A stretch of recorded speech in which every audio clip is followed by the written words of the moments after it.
मजादी दे शेर जी मैं आखे ने आ हुण दे दौर दियां मुड़ियां वास्ते भी खुश हो जान ते जिन्नू ना समझ आवे उन्हें फिर फोन करना वे मैनू भी बाबा तेरी समझ नहीं आई जां की आखिया साई जी। काफ कर्मां दी रतड़ी एक चंगी तोला अकल दा कम ना आउंदा है। सुलेमान ते यूसुफ गमान कीता रब दूहां दे पेश लै आउंदा है। सुलेमान झोके भट्ठ माछियां दा यूसुफ हट्टी दा मुल पुआमदा है। पीर बख्शा ओ डरिए रब सच्चे कोलों रब चिड़ियां थी बाज मरवामदा है। वाह वाह।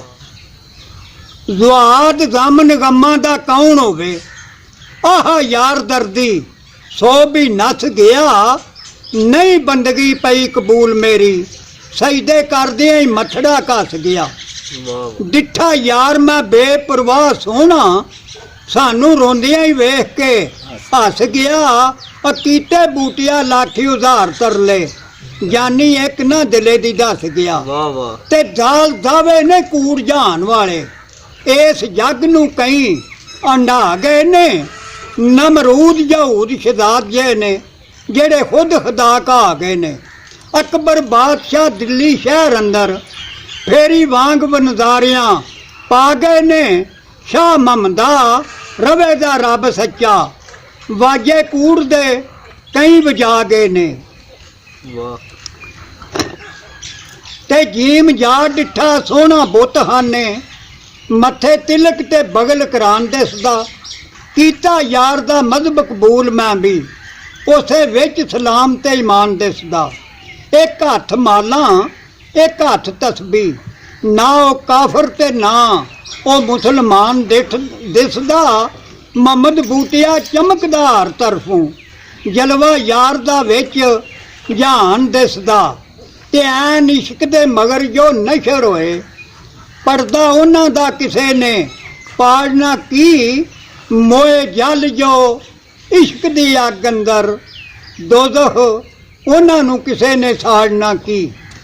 मोए दीद ते आप शहीद जेड़े सूली उन्हां नू किसे ने चाड़ना की।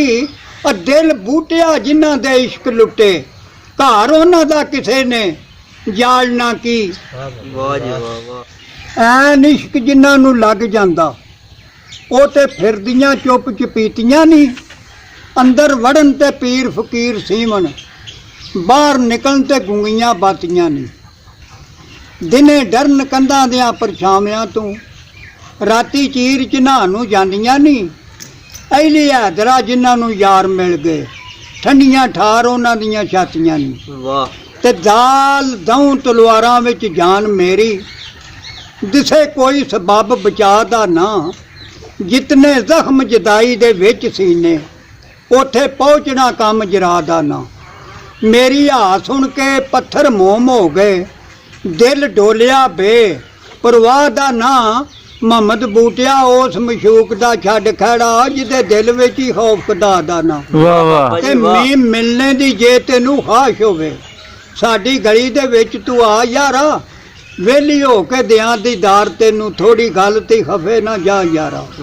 अखां मेरियां तेरियां लग गईयां विच दुश्मन वकील ना टोर यारा।